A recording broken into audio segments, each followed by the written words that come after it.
আমি তো বাসায় চলে এসেছি। বাসায় গিয়ে দেখি কাজল কি করতেছে। এই যে কাজল, দেখো তোমার জন্য কত খেলনা এনেছি। এই যে কাজলের বাবা, ও তো এখনো হাসতেছে না। ওর জন্য অনেক খেলনা কিনে এনেছি, তবুও তো হাসতেছে না। ডাক্তার তো আগেই বলে দিয়েছে যে ও ছোটবেলা থেকে কখনো হাসবে না। ডাক্তার যাই বলুক, আমি জানি ও একদিন হাসবে। ওকে খুশি করার জন্য আমি ওর স্কুলের দুজন বন্ধুকে ডেকেছি। হ্যাঁ, তুমি ভালো করেছো, ওদের সাথে খেললে হয়তো ও খুশি হয়ে যাবে। এই যে মালিক, আপনি কি ওদেরকে ডেকেছেন? হ্যাঁ, আমি ওদেরকে ডেকেছি।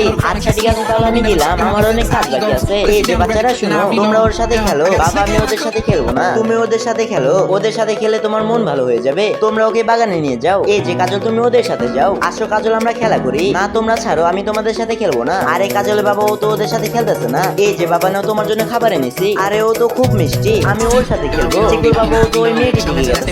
আরে ও তো কাজের লোকের মেয়ে। কাজল ওই দিকে গেছে কেন? চলো আমরা দেখে আসি। এই যে মেয়ে, আসো আমরা খেলা করি। চলো তোমরা এখন বাসায় যাও। এই যে কাজল, তুমি কি করতেছো? আরে কাজলের বাবা, কাজল তো আসতেছে। এরপরে কি হলো সেটি দেখার আগে এই দুটি ছবির মধ্যে তোমার কোনটা ভালো লাগে সেটির জন্য ভিডিওতে লাইক দিয়ে চ্যানেলটি সাবস্ক্রাইব করে দাও। আর তুমি এক না দুই কমেন্ট করো। ম্যাডাম, ও তো আমার মেয়ে, কাজল ওর সাথে খেলতেছে। আচ্ছা, ওরা খেলুক, তুমি যাও। চিকুর বাবা, তুমি কি ভাবতেছো? কাজল তো হাসতেছে। হ্যাঁ, কাজল তো ওর সাথে খেলে হাসতেছে। আমি বলেছিলাম কাজল একদিন হাসবেই।